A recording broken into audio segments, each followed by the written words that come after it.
Olá, bom dia! Seja bem-vindo a mais uma edição do programa Saúde em Foco. Esse programa, você já sabe, é produzido por alunos e técnicos da UERN-TV e toda quinta-feira traz para debate algum tema relacionado à saúde. Isso no intuito de deixar você sempre muito bem informado, tá certo? Se você ainda não assistiu os nossos programas anteriores, corre lá no nosso YouTube, youtube.com/UERN-TV. Você pode rever os programas, assistir para quem ainda não viu, compartilhar com os amigos e com a família também, tá certo? Bom, nesta quinta-feira nós vamos falar então sobre doenças que podem atingir os nossos rins. E uma dessas doenças é a doença renal crônica. Sobre esse assunto, a repórter Marília Cavalcante vai trazer para a gente agora alguns dados, né, de como essa doença tem acometido as pessoas no Brasil e também no mundo. Bom dia, Marília. Bom dia, Rosalba. Exatamente. Segundo a Sociedade Brasileira de Nefrologia, 1 em cada 10 pessoas no mundo são afetadas pela doença renal crônica, o que representa 850 milhões de pessoas. No Brasil, mais de 10 milhões sofrem com a doença. A doença renal crônica se caracteriza pela lesão irreversível nos rins, mantida por 3 meses ou mais. Quando diagnosticada de forma precoce, sua progressão pode ser controlada ou retardada na maior parte dos casos. A DRC pode ser grave, sobretudo quando evolui para estágios mais avançados, quando são necessários tratamentos como diálise e transplante renal. No Brasil, segundo dados da Sociedade Brasileira de Nefrologia, o número de pacientes com DRC avançada é crescente e mais de 140 mil pacientes realizam diálise no país. A estimativa é de que em 2040, a doença renal crônica seja a 5ª maior causa de mortes no mundo. Volto com você, Rosalba. Obrigada, Marília. Isso mesmo. Então, além da doença renal crônica, existem outros tipos de doenças que também podem acometer os nossos rins. Então, sobre esse assunto, nós vamos falar hoje com o doutor urologista, né, doutor Tarcísio Lucena, a quem eu já agradeço aqui pela presença. Obrigada, doutor, por o senhor ter tão gentilmente aceitado o nosso convite de vir aqui participar do programa Saúde em Foco. Eu que agradeço, Rosalba. Estou sempre à disposição aí para esclarecer realmente um tema bastante importante aí no nosso meio, né, que é a doença renal crônica. Pronto, e aí eu já começo lhe perguntando o que é que causa a doença renal crônica? Bom, a doença renal crônica, na verdade, ela não é uma doença específica, né? A doença renal crônica, ela é um desfecho de uma ou mais doenças que atinge o rim e leva a essa falha, a essa deficiência, a essa dificuldade crônica de filtração dos rins.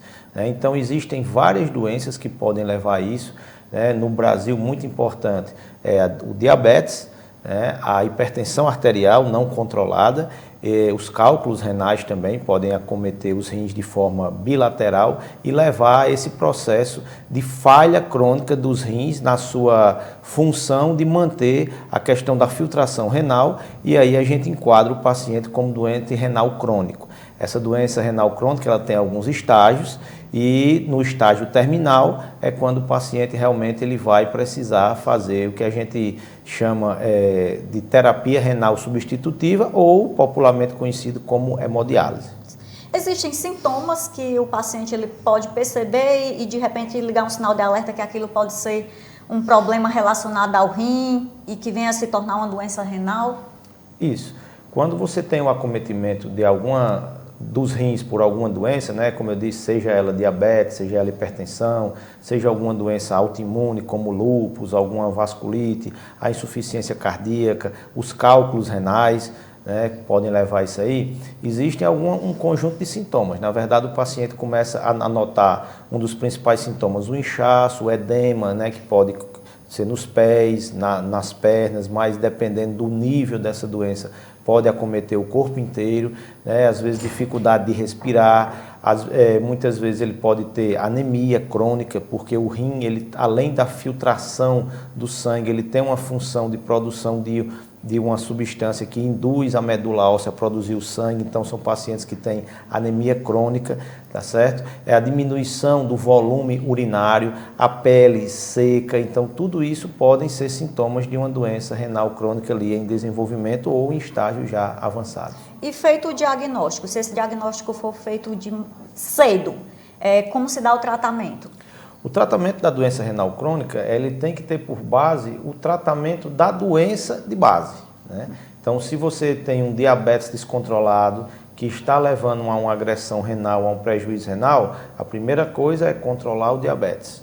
Se você tem uma hipertensão mal controlada que está levando a um dano renal e que esse dano renal está crônico já, você tem que controlar a hipertensão. Se você tem cálculos renais que estão ali de longa data, agredindo os seus rins, e aí você começa a desenvolver essa falha renal, tem que fazer a retirada desses cálculos. Então, o tratamento vai depender da causa dessa insuficiência renal ou dessa doença renal crônica, de controlar a doença de base que está levando a esse prejuízo renal.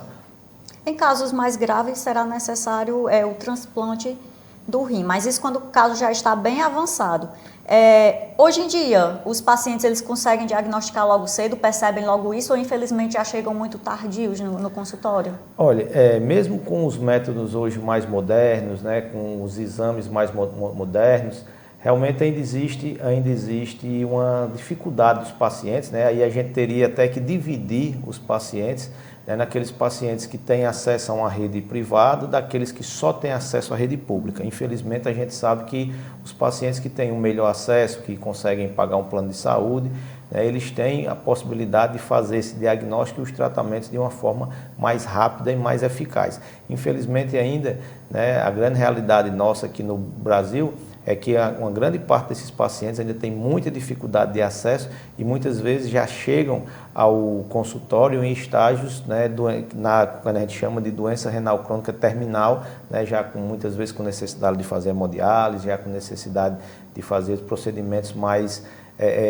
vamos dizer assim, mais agressivos e que podem até não ter tanta eficácia justamente pelo estágio que essa doença já vem chegar ao consultório. Muito bem, nós estamos recebendo hoje aqui nos estúdios da UERN TV o médico urologista Dr. Tarcísio Lucena. Nós vamos agora então para o nosso quadro Mito ou Verdade, onde eu irei fazer algumas afirmações sobre doenças renais e o nosso convidado vai dizer se isso é um mito ou uma verdade. Roda a vinheta.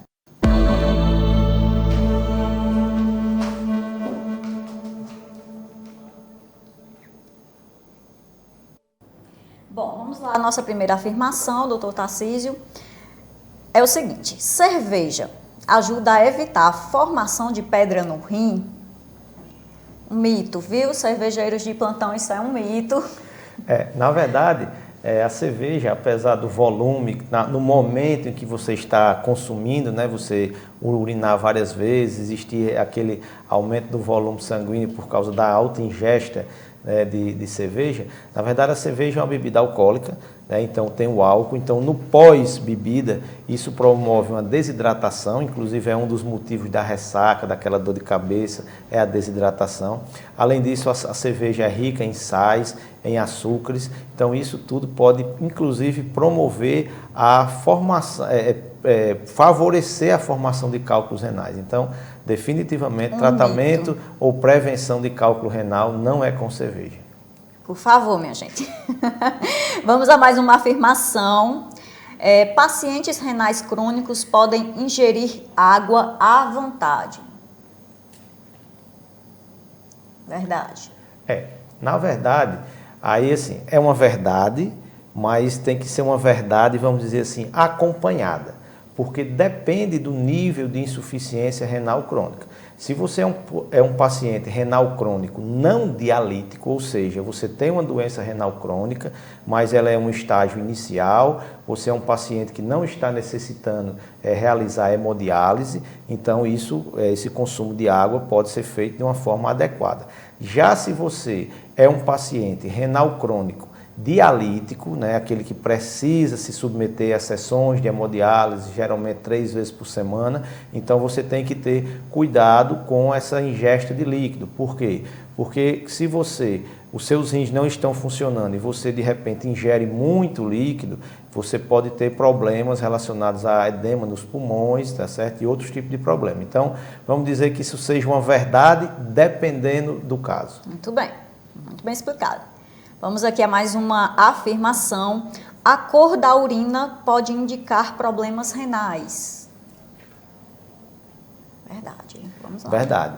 Então, assim, em muitos casos, o problema renal, uma das primeiras manifestações é a coloração da urina, né? Aquele paciente que está urinando avermelhado, aquele paciente que está urinando muito escuro, de um odor fétido, isso pode ser uma indicação de que ali está tendo uma passagem de proteínas para a urina, sangue para a urina, então ali pode ser um indício, né? Tem que necessariamente ser investigado, tem que necessariamente um especialista ser consultado, porque ali muitas vezes é o primeiro sinal de que alguma coisa não está bem com os rins daquele paciente. Muito bem, e aí melhor cuidar cedo, antes que a situação se complique. Vamos a mais uma afirmação.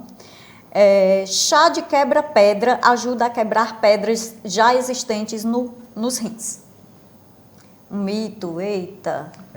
Na verdade, existe uma questão teórica em relação ao chá de quebra-pedra, que ele ajudaria em determinados tipos de cálculo a deixar a superfície do cálculo mais, vamos dizer assim, mais polida, né? Porque a maioria dos cálculos renais ela tem um formato meio parecido com um carrapicho, né? Então, o chá de quebra-pedra serviria para fazer uma espécie de polimento natural naquela pedra, para que houvesse uma maior facilidade, talvez, de expulsão, mas quebrar a pedra, uma substância que quebre a pedra, ou que garanta a expulsão de cálculo, isso não existe. Não existe. Muito bem, acho que ainda dá tempo, mais uma afirmação. Vamos, vai dar tempo, mais uma aqui. Quem toma muito leite tem mais chances de ter pedras nos rins. Mito também, podemos tomar leite. Na verdade, isso é um dos maiores mitos que existe no consultório sobre cálculo renal. Foi ótima a pergunta, porque na verdade a grande maioria dos cálculos, né, é formado de oxalato de cálcio e carbonato de cálcio, né, que são, e aí por causa do cálcio se infere que o leite faz mal. Na verdade, essas combinações dessas substâncias, elas devem ser eliminadas pelo paciente no tubo digestivo. Então, caso você não ingira leite, você não vai disponibilizar cálcio no tubo digestivo para eliminar o oxalato e o citrato lá presente. E qualquer cálcio, vamos dizer assim, que o oxalato ou o citrato entrar em contato dentro do rim, ele pode sedimentar. Então, às vezes, esse não consumo de cálcio, ele pode até piorar a formação de cálculo renal. Na verdade, a questão da formação do cálculo renal é mais relacionada à baixa ingesta de líquido, a questão do alto consumo de proteínas e de sal. Isso sim, realmente, a proteína e o sal deve ser evitado, o consumido em baixa quantidade para pacientes que têm uma tendência de formação de cálculo. Muito bem, nós vamos para um rápido intervalo, daqui a pouquinho a gente volta trazendo as dúvidas do nosso público, né, de quem deixou a perguntinha lá no nosso Instagram. Não sai daí.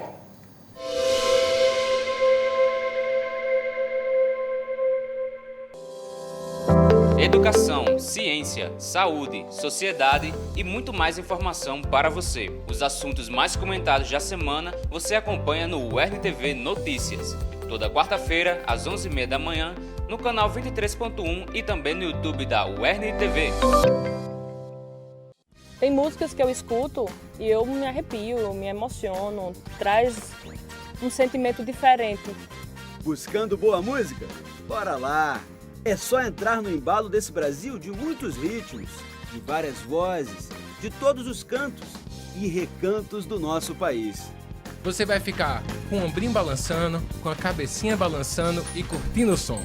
Baixa Musical, todo domingo, a partir de 9 da manhã, no Futura. Verde no campo e comida na mesa. Conheça as histórias de quem faz a agricultura familiar do nosso Nordeste. Uma produção da UERN-TV e Hiperlab, em parceria com o governo do estado do RN. Não perca! Toda quarta, às 12 horas, um novo episódio. Vozes do Semiárido, aqui na UERN-TV. Que tal desvendar pequenos e grandes mistérios comigo? Eu tô pronta para investigar todas as curiosidades e os principais assuntos da biologia. É isso aí, a gente vai se encontrar para falar sobre ciências humanas, plantas, animais, de tudo um pouquinho. E esses assuntos vão dar o que pensar, hein? Partiu? Biologando, toda quarta, 7h30 da noite, no Futura. Toda quinta-feira, às 11h30 da manhã, você confere o programa Saúde em Foco. Informações sobre diversas áreas da saúde com profissionais especializados para tirar todas as suas dúvidas. Toda quinta-feira, às 11h30 da manhã, no canal 23.1 e também no YouTube da UERN-TV.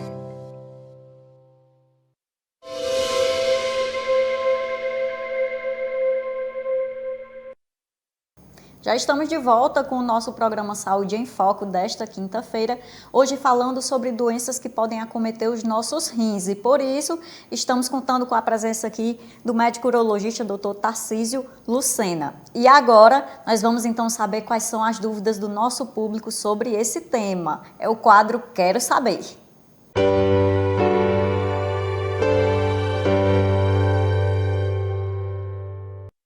A primeira pergunta que nós temos aqui, doutor Tarcísio, é a seguinte. O Matheus Ferreira quer saber. Urina com espuma pode ser normal ou necessariamente indica alguma doença? É uma pergunta bastante frequente, né, que a gente escuta, mas a urina com espuma ela pode ser indicativo de algum problema renal, mas também pode ser uma condição normal. Às vezes é questão de falta de líquido, né? O paciente ele não ingere a quantidade de líquido necessária, né, e acaba tendo essa urina um pouco mais espumosa. Às vezes, inclusive, não tem nada com a urina, nem com a questão da água. Às vezes é o contato da própria urina com alguma substância química que tem dentro do vaso, né, pode provocar isso aí. Então, assim, tem que realmente ser avaliado, porque pode ser uma condição totalmente normal, totalmente benigna. Muito bem. A Clara Fonseca, ela quer saber... Roupa muito apertada pode causar infecção urinária? Na verdade, não é a questão da roupa muito apertada, é a questão de permanecer muito tempo com essa roupa, né? Tanto como roupas de banho também, por causa da umidade. A gente tem um clima aqui muito quente e muito úmido, então se você passa muito tempo com roupas muito apertadas, né, você pode ter um favorecimento. Em quem existe uma tendência, já você pode ter o favorecimento do aparecimento de infecções urinárias, com certeza. Muito bem, respondido, claro. Agora, uma pergunta que foi bem comum aqui, a Tiffany Alves, Beatriz Emanuele e Marília Cavalcante querem saber se as doenças renais são hereditárias. Isso, é uma questão importante.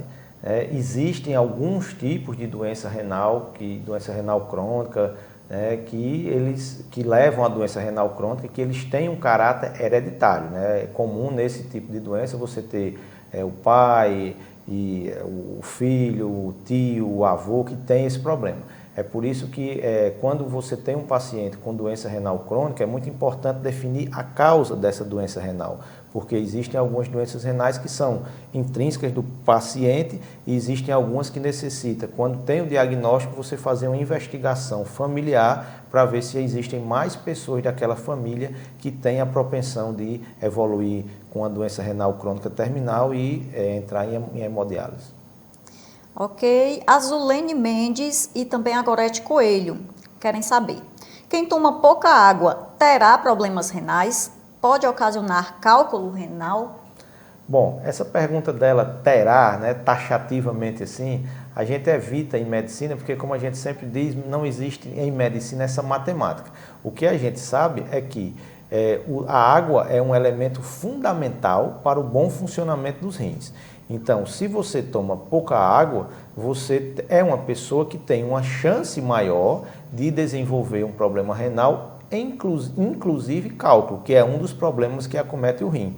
Se você vai desenvolver ou não, nós não podemos afirmar, mas que você tem com certeza maiores chances de desenvolver, isso Sim. É fato. Muito bem, ainda nessa temática, o Valderlânio Matos quer saber, além de ingerir pouca água, uma má alimentação também influencia no surgimento de cálculos renais? Com certeza, é o que a gente falou. A tríade, vamos dizer assim, a trinca do cálculo renal é pouca água, excesso de proteínas e excesso de sal. Então, se você ingere pouca água e na sua dieta você tem um consumo excessivo de proteínas e um consumo excessivo de sal, você fatalmente é um paciente que tem uma chance maior de desenvolver cálculo renal. E é muito importante aqui que a gente fale em relação ao sal, porque muita gente não tem uma restrição forte no sal de cozinha, naquele sal branco que você usa para cozinhar em casa, mas é um paciente que toma muita bebida alcoólica, muito refrigerante, come muito alimento, aqueles alimentos que a gente chama industrializados, enlatados, embutidos, ultraprocessados. Então ele só não come o sal branco, mas esse sal que tem em tudo isso aí ele ingere. Então esse aí é pior do que até o sal branco. Então realmente o sal, o excesso de sal associado ao excesso de proteínas e a baixa ingesta de água, fatalmente vai levar o paciente a ter cálculo renal. Muito bem, então vamos ficar atento aí, minha gente, à alimentação também. A Vitória Alves, ela pergunta: se a pessoa tiver feito hemodiálise, mas os rins voltarem a funcionar normalmente, ela pode futuramente precisar de hemodiálise de novo? Pode. Isso depende do motivo que levou essa pessoa a fazer a hemodiálise, porque muitas vezes nós temos o que a gente chama de uma insuficiência renal aguda. É algum quadro que levou a uma parada aguda desses rins por algum motivo, né? Pode ser um motivo infeccioso, pode ser uma obstrução por cálculo dos dois lados, e quando você resolve esse problema de base, como o rim dela era um rim sadio, que foi agredido agudamente por alguma condição, você resolvendo essa condição de base, existe a chance de que ela volte a ter uma vida normal sem hemodiálise, certo? E que no futuro ela tenha outro tipo de problema que a leve à hemodiálise, mas aí a gente tem realmente que avaliar se foi uma insuficiência renal aguda, se foi uma insuficiência renal que já é crônica, mas por algum motivo agudizou e ela precisou fazer hemodiálise, depois ela combateu essa causa e aí ela melhorou dessa situação, mas ela continua sendo uma paciente renal crônica que tem uma chance aumentada de fazer hemodiálise no futuro. Então isso aí segue uma avaliação caso a caso. Ok, o Valderlânio Matos mandou mais uma perguntinha. Ele quer saber o seguinte: quem tem cistos renais precisa de maiores cuidados? Quais? Isso. Cisto renal, existem duas considerações a respeito de cisto renal. A questão da classificação, porque existe uma classificação chamada classificação de Bosnia, que a gente classifica esses cistos de 1 a 4, e a gente vê se existe uma chance maior ou menor de malignização, ou seja, de virar aquele cisto se transformar em uma doença maligna ou já ser uma doença maligna. Existe a questão de quantidade. Um cisto renal único, simples e pequeno, provavelmente não vai lhe levar a ter problema nenhum. Não existe remédio para desmanchar, como as pessoas buscam sempre no consultório, mas esse cisto provavelmente não vai lhe trazer maiores consequências. Agora, se você tem uma doença renal policística, que são cistos renais bilaterais, inclusive é uma doença que é hereditária, que pode passar de geração para geração, de pai para filho. Então, essa doença renal policística pode realmente um dia, em determinado momento, lhe levar a uma insuficiência renal. E aí você tem que ter aqueles mesmos cuidados que a gente sempre fala. Bastante água, pouca proteína e muito pouco sal, para que você, como é uma doença genética, ela não vai ter uma medicação que vai curar, não vai ter uma cura para ela. Então o que você pode fazer é, vamos dizer assim, não sobrecarregar esse seu rim, que já tem essa tendência maior de ter uma doença renal crônica futuramente. Ok, vamos a mais um questionamento. O Natanael Silva, ele pergunta: qual a melhor água a se tomar, mineral ou da torneira? Algumas delas podem causar cálculo renal? Essa pergunta também é bem comum, então os pacientes, eu tomo água de tal fonte, eu tomo água de outra fonte. A água mineral é uma água boa, o que a gente preconiza é que se tome água. Certo? Agora, é bom tomar água de origem controlada, de origem tratada, porque às vezes os pacientes, aqui a gente tem uma água aqui na nossa cidade, na nossa região, que é muito calcária, ela é uma água pesada que a gente chama. Então, de repente, se o paciente toma essa água sem tratamento, ele pode realmente estar contribuindo para a formação de cálculos renais. Mas o recado é: tome água. Muito bem, o recado é claro. Vamos a mais uma pergunta. O Léo Moura, ele quer saber: atualmente, como é feito o processo para retirada de pedra no rim? Boa pergunta.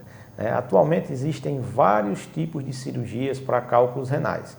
Hoje, com a tecnologia, a urologia é uma das áreas dentro da medicina que mais avançou em relação à tecnologia. Hoje, praticamente, não se existem cirurgias com cortes ou com grandes incisões para retirada de cálculo. Hoje, a grande maioria dos cálculos, e aí depende de cada caso, porque depende do local que o cálculo se encontra, se está no rim, se está no ureter, que é um canal que liga o rim até a bexiga, se está na própria bexiga, o tamanho desse cálculo. Então, dependendo de algumas variáveis, você faz as cirurgias, mas hoje em dia de forma minimamente invasiva, de forma endoscópica, ou seja, pelo canal da urina ou por um pequeno furo aqui que se faz nessa região do flanco para acessar o rim, ou por via laparoscópica, que é uma forma também minimamente invasiva. Aquelas cirurgias renais antigas com grandes incisões praticamente não se faz hoje mais na urologia moderna, vamos dizer assim.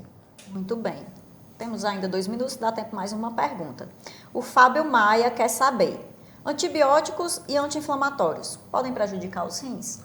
Na verdade, principalmente anti-inflamatórios. Pessoas que têm doença renal crônica, por exemplo, elas não devem usar anti-inflamatórios ou só devem usar em casos de muita necessidade, em último caso, Então, pacientes que têm algum tipo de dor, mas que têm problemas renais crônicos, a gente aconselha sempre a usar o analgésico, mesmo sendo analgésico mais fortes, porque o anti-inflamatório ele tem um potencial de agravar a função renal, realmente tem um potencial de prejudicar os rins. Antibióticos, nem tanto. Na verdade, antibiótico é porque alguns são processados, vamos dizer assim, pelos rins. Então, se o paciente já tem uma doença renal crônica, já tem uma taxa de filtração menor, às vezes você tem que corrigir essa dose para que você não tenha uma dose mais alta do que o necessário, porque o rim não vai conseguir fazer o seu trabalho em relação a esse antibiótico. Mas os anti-inflamatórios realmente para pessoas que têm problemas renais devem ser evitados ou tomados apenas em último caso. Muito bem, estamos chegando ao final aqui do nosso programa. Gostaria de agradecer a você que está em casa, que participou, as pessoas que mandaram perguntinhas lá no nosso Instagram, a Érica Letícia, a Patrícia Alves, que não deu tempo eu falar as perguntas, mas mesmo assim, obrigada pela participação, a Camila Freitas, o Silvio Oliveira e a Mara Coelho. E agradecer também ao senhor Dr. Tarcísio pela presença e pelos esclarecimentos. Eu que agradeço, estamos à disposição aí para novos esclarecimentos, novas entrevistas. Muito bem, traremos mais vezes. Obrigada, gente, a você que nos acompanhou. Lembre de seguir as nossas redes sociais, no Instagram, @UERNTV, lá no YouTube, youtube.com/UERNTV, você pode conferir todas as edições do programa Saúde em Foco e também os demais programas da UERNTV, o nosso jornal, o programa em pauta também, estão todos lá disponíveis para você conferir, tá certo? Nós estaremos de volta na próxima quinta-feira com mais um programa Saúde em Foco. Até lá!